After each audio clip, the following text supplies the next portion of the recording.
सुप्रभात मेरे स्वास्थ्य के सहयात्रियों। शरीर में कुछ बीमारियां ऐसी होती हैं जो शुरू होती हैं और उनका हमें पता चल जाता है। जैसे कोई पस या फोड़ा होना, तुरंत हमें उसका पता चलता है। लेकिन कुछ बीमारियां ऐसी होती हैं जो बहुत धीरे धीरे शरीर में ग्रो करती रहती हैं और वो बहुत बड़े स्केल पे पहुंच जाती हैं, बहुत खतरनाक लेवल पे पहुंच जाती हैं और तब जाके हमें उनका पता चलता है।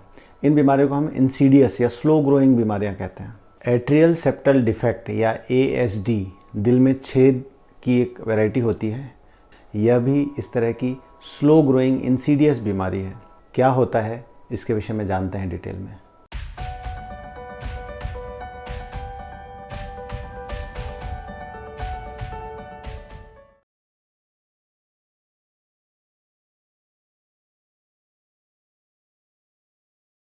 एट्रियल सेप्टल डिफेक्ट एक जन्मजात बीमारी है। इस बीमारी में दिल में जो 4 खाने होते हैं, 4 चैम्बर्स होते हैं, 2 आलिन, 2 एट्रियम और 2 निलय, 2 वेंट्रिकल होते हैं। तो इनके बीच में हार्ट के जो चारों खाने होते हैं, ये चारों एक दूसरे से अलग होते हैं, पर्दे के माध्यम से या वाल के माध्यम से। जो 2 आलिंद होते हैं, 2 एट्रियम होते हैं, दाएं और बाएं, इनके बीच में जो पर्दा होता है, वो पर्दा अगर मिसिंग होता है या उसमें छोटा छेद होता है या डिफेक्ट होता है तो उसको हम एट्रियल सेप्टल डिफेक्ट कहते हैं। पर्दे का छेद कहते हैं, आलिंद में पर्दे का छेद। शॉर्ट फॉर्म में हम इसे ASD कहते हैं। जब बच्चा पेट में होता है तभी जो पर्दे की बनावट होती है वो पूरी तरह बन नहीं पाती और उसकी वजह से यह छेद बन जाता है। पेट के अंदर जब बच्चा होता है तब तो इस बीमारी से कोई समस्या नहीं होती, लेकिन जैसे ही बच्चा पेट के बाहर आता है तो इसमें इस छेद की वजह से समस्याएं शुरू हो जाती हैं। अब इस बीमारी से होता क्या है?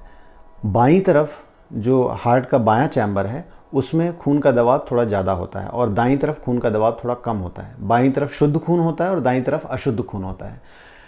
जब ये छेद बन जाता है तो ज़्यादा दबाव से कम दबाव की तरफ खून बहना शुरू हो जाता है और शुद्ध खून अशुद्ध खून से मिलने लगता है।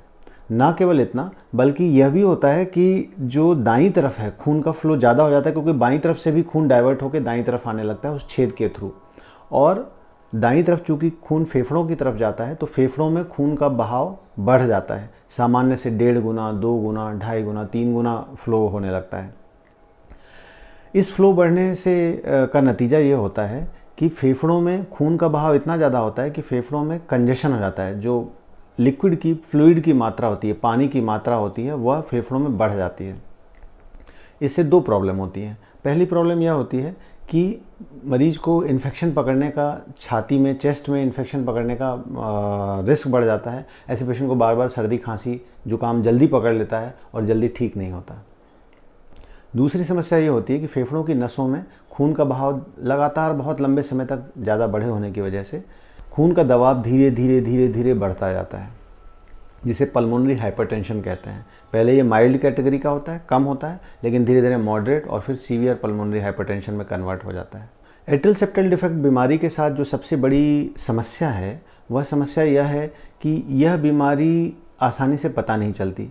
इवन डॉक्टर से एग्जामिन करने के बाद भी, स्टेथोस्कोप से जांच करने के बाद भी डॉक्टर इस बीमारी को पकड़ नहीं पाते अनलेस कि बहुत बारीकी से जांच की जाए।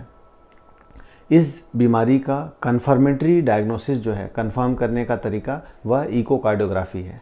एट्रियल सेप्टल डिफेक्ट बीमारी कई तरह की होती हैं, इनके कई प्रकार होते हैं, पर आम जनता के लिए, आम लोगों के लिए यह समझना है कि किसी भी तरह का छेद हो, और ये अलग अलग लोकेशन के हिसाब से इसके अलग अलग इफ़ेक्ट होते हैं। कई तरह के एट्रियल सेप्टल डिफेक्ट ऐसे होते हैं जिनमें कि वाल्व भी इन्वॉल्व होता है, जो माइट्रल वाल्व होता है वो इन्वॉल्व होता है। कई बार बहुत लंबी समय तक बीमारी रहने की वजह से दूसरा एक वाल्व होता है जिसको ट्राइकस्पिड वाल्व कहते हैं, वह भी इन्वॉल्व हो जाता है। एट्रियल सेप्टल डिफेक्ट में जैसा मैंने बताया कि दाईं तरफ हार्ट का जो चैम्बर होता है उसमें फ्लो ज़्यादा बढ़ जाता है। इसकी वजह से दाईं तरफ हार्ट पे लोड भी पड़ता है और धीरे धीरे हार्ट का साइज़ भी बड़ा होने लगता है। जैसा कि मैंने बताया कि यह एक इंसीडियस बीमारी है, बहुत धीमे धीमे ग्रो करने वाली बीमारी है। इस बीमारी में मरीज को लक्षण नहीं आते। चूँकि यह पैदाइशी बीमारी है तो दिक्कत तो बच्चे को जन्म के पहले दिन से रहती है, लेकिन जब बच्चा 8 साल का हो जाता है, 10 साल का होता है, 15 साल का हो जाता है, बच्चे की सारी खेल कूद सामान्य दिनचर्या में आपको कहीं नहीं लगेगा कि इस बच्चे को हार्ट में कोई छेद है। न उसकी सांस फूलती है, न कोई परेशानी होती है। लेकिन अंदर ही अंदर यह बीमारी, जैसा मैंने बताया कि फेफड़ों में खून का दबाव बढ़ना, फेफड़ों में कंजेशन होना और हार्ट का साइज़ बढ़ना, ये सब चीज़ें बहुत धीरे धीरे डेवलप होती रहती हैं। और मरीज़ को जब लक्षण आते हैं इन सब चीज़ों के, लक्षण का मतलब क्या लक्षण आएंगे एट्रियल सेप्टल डिफेक्ट में? धड़कन का असामान्य हो जाना, बहुत तेज़ धड़कन हो जाना, या मेहनत करने पे सांस फूलना, या लेटने में घबराहट होना, ज़रा सा कोई तेज़ आवाज़ सुन लो तो उससे धड़कन तेज़ हो जाना, इस तरह के लक्षण आते हैं। आपको जो बात समझनी है वो ये समझनी है कि इस बीमारी में जब लक्षण आते हैं तब तक बीमारी बहुत बढ़ चुकी होती है, फेफड़ों में खून का दबाव बहुत बढ़ चुका होता है, हार्ट का साइज़ बहुत बढ़ चुका होता है, और अधिकांशतः लक्षण जो हैं इस बीमारी को ठीक करने के बाद भी रिवर्स नहीं होते। इसलिए इस बीमारी में हमें लक्षण नहीं है, इस वजह से इलाज में देरी नहीं करनी चाहिए। जैसे ही पता चले कि हार्ट में छेद है, आप डॉक्टर से कंसल्ट करें, और अगर वह सलाह देता है आपको कि आपको जल्दी से इसका निदान करना चाहिए, इलाज करना चाहिए, तो ज़्यादा विलम्ब ना करें, जस्ट इसलिए कि मरीज़ को लक्षण नहीं है। मरीज़ को लक्षण तो आएंगे ही आएंगे, बस समय का फेर है, और जब लक्षण आएंगे तब बहुत देर हो चुकी होगी। अब हार्ट में जो ये छेद बन जाता है, यह छेद किस तरह से बंद किया जाता है? सबसे पहले हमें समझना है कि अगर हार्ट में छेद बहुत छोटा है, 2 मिलीमीटर का है, 3 मिलीमीटर का है, 4 मिलीमीटर का है, कई बार इसे PFO की डायग्नोसिस कहते हैं, इसे पेटेंट फोरामेन ओवेल कहते हैं। अगर PFO है या साइज़ बहुत छोटा है तो सामान्यतः इसे आप इग्नोर कर सकते हैं। इग्नोर करने का अर्थ है कि आप बीच बीच में जाके 6 महीने पे, साल भर पे, 2 साल के अंतराल पे जाके डॉक्टर से एक इकोकार्डियोग्राफी की जांच करवा सकते हैं, यह देखने के लिए कि वो छेद जो है भरा कि नहीं भरा। बहुत छोटे जो छेद होते हैं वो सामान्यतः समय के साथ भर जाते हैं और हार्ट को उतना नुकसान भी नहीं पहुंचाते। लेकिन अगर छेद की size 5 millimetre, 8 millimetre, 1 centimetre, 2 centimetre, 4 centimetre इस साइज़ की है तो निश्चित रूप से लंबे समय में ये हार्ट को प्रभावित करेगा और इसको बंद करने की आवश्यकता है। एट्रियल सेप्टल डिफेक्ट को बंद करने के मुख्य रूप से 2 तरीके होते हैं। पहला, जिसे हम थ्रू इंटरवेंशन कहते हैं, इसमें एक छतरीनुमा डिवाइस होता है, जो डिवाइस पैर की नसों के माध्यम से, तारों के माध्यम से उस छेद तक पहुंचाया जाता है और उस छेद में फंसा दिया जाता है। इसे हम device closure of atrial septal defect कहते हैं। और दूसरा तरीका जो होता है उसे surgical closure of atrial septal defect कहते हैं। सर्जिकल क्लोजर में हम क्या करते हैं कि हम हार्ट को सर्जरी के माध्यम से ओपन करते हैं, उस छेद तक पहुंचते हैं और उस छेद को बंद करने के लिए एक पैच लगाते हैं। वो पैच अपने शरीर के जो पेरिकार्डियम होता है, अपने हार्ट के चारों तरफ की झिल्ली होती है, उसको उपयोग करके भी वो पैच लगाया जा सकता है, या कुछ आर्टिफिशियल मटेरियल भी होते हैं जिससे वो पर्दा वापस बना दिया जाता है और उसे सिल दिया जाता है। दोनों ही तकनीक पूर्णतया कारगर है, लेकिन दोनों के अपने कुछ फ़ायदे और नुकसान हैं, दोनों की कुछ लिमिटेशंस हैं। जो डिवाइस क्लोज़र होता है ASD का, जो हम डिवाइस के माध्यम से, तारों के माध्यम से उसे बंद करते हैं, इसमें जो सबसे महत्वपूर्ण बात है कि जो पर्दे में छेद है, उस छेद की मार्जिन जो है, जो किनारा है, वो मजबूत होना चाहिए और एडिक्वेट, पर्याप्त किनारा मिलना चाहिए। क्योंकि वो डिवाइस जो फंसाया जाएगा, अगर किनारे पर्याप्त नहीं हैं या अच्छे एजेस नहीं हैं उसके, तो वो डिवाइस उसमें टिक नहीं पाता और वो धड़कते हुए दिल के साथ निकल जाता है और फिर ये एक इमरजेंसी हो जाती है, उसमें फिर इमरजेंसी में ऑपरेशन करना पड़ता है। तो डिवाइस ASD क्लोज़र में सबसे महत्वपूर्ण स्टेप जो होता है वो ये असेस करना होता है, ये पता करना होता है कि क्या उस ASD के किनारे पर्याप्त हैं या नहीं है।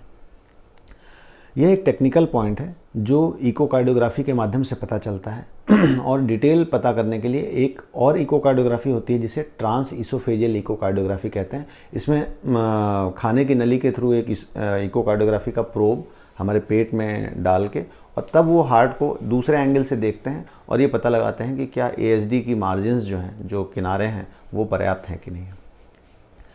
डॉक्टर का, जो आपका कार्डियोलॉजिस्ट जिसने इको किया है, उसके इस डिसीज़न को आप निश्चित रूप से मानें कि यह डिवाइस के लिए यह छेद उपयुक्त है कि नहीं है।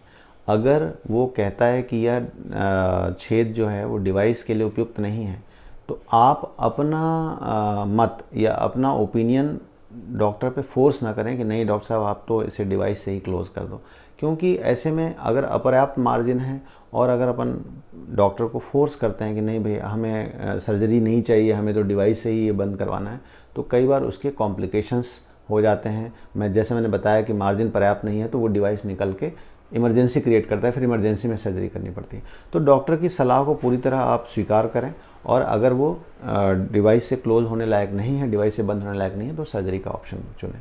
सर्जिकल क्लोजर ऑफ ASD जो सर्जरी के माध्यम से जब हम इस पर्दे को बंद करते हैं, यह भी एक बहुत ही सुरक्षित तकनीक है और बहुत ही मिनिमम रिस्क फैक्टर होता है इसमें।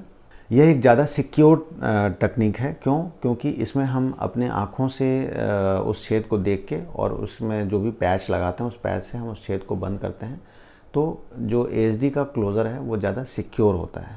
अगर बहुत ज़्यादा रिस्क फैक्टर मरीज़ को नहीं है तो सामान्यतः आजकल बहुत छोटे चीरे से ही ASD क्लोज़र किया जा सकता है। कितनी जल्दी ASD क्लोज़र की सर्जरी करवानी चाहिए, इसमें दो महत्वपूर्ण फैक्टर काम करते हैं। पहला, अगर बच्चे को या पेशेंट को लक्षण ज़्यादा हो रहे हैं या हार्ट का साइज़ ज़्यादा बढ़ रहा है, हार्ट के वॉल में लीकेज बढ़ रहा है या फेफड़ों में खून का दबाव अगर बढ़ रहा है, तो फिर देर नहीं करनी चाहिए, सर्जरी जल्दी करवा लेनी चाहिए। जैसा कि मैंने बताया कि इस बीमारी में मरीज़ को लक्षण नहीं आते, इसलिए मरीज़ उसे टालता रहता है, लेकिन लक्षण आने का अगर आप इंतज़ार करेंगे तो कई बार ये बीमारी ठीक करने के बाद भी, वो छेद बंद करने के बाद भी मरीज़ को लक्षण बने रहते हैं और मरीज़ को लगता है कि ऑपरेशन से मुझे कोई फ़ायदा नहीं हुआ।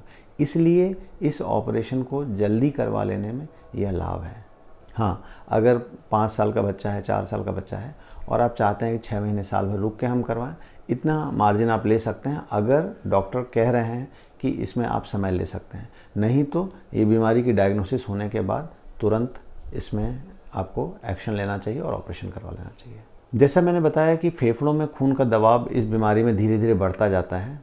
हम कई ऐसे केस देखते हैं जिसमें 25 साल का, 30 साल का व्यक्ति, 40 साल का व्यक्ति पैदा होने से ही उसको ASD की बीमारी थी, समय से पता नहीं लग पाई, वो खून का दबाव इतना ज़्यादा बढ़ गया कि अब वो खून का दबाव इरिवर्सिबल लेवल पे पहुंच गया है, मतलब उसको रिवर्स नहीं किया जा सकता और मरीज का ऑक्सीजन लेवल अब कम होने लगा है। इसे हम आइसेनमेंगराइजेशन कहते हैं, आइसेनमेंगर सिंड्रोम बोलते हैं, और ऐसे पेशेंट इनऑपरेबल हो जाते हैं। ऐसे मरीजों को अब ऑपरेट भी नहीं किया जा सकता, उस छेद को बंद करने से मरीज की जान चली जाएगी और ऐसे मरीजों का सर्वाइवल, लंबे समय तक जीने की संभावना भी कम हो जाती है। ऐसे मरीजों को काफ़ी तकलीफ़ होती है और फिर हम इन केसेस को इनऑपरेबल कहते हैं, अब इनका ऑपरेशन नहीं किया जा सकता। ऐसी स्थिति ना पहुंचने दें। मरीज जब ऑपरेशन की स्थिति में है और डॉक्टर आपको कह रहे हैं कि ऑपरेशन करवा लेना चाहिए, तो यह ऑपरेशन आप जल्दी से जल्दी करवा लें। आज की वीडियो में हमने जाना कि एट्रियल सेप्टल डिफेक्ट क्या होता है, क्या लक्षण होते हैं इसके, लक्षण देर से क्यों आते हैं इसमें, कैसे हमें ऑपरेशन का डिसीजन करना चाहिए, क्या इसमें इनके प्रभाव क्या होते हैं ASD होने के, इसे बंद करने के क्या क्या तरीके होते हैं और इसे समय से क्यों करवा लेना चाहिए। उम्मीद करता हूँ ये वीडियो आपके लिए लाभकारी होगा। फिर मिलेंगे हम नई स्वास्थ्य यात्रा पर, तब तक के लिए नमस्कार।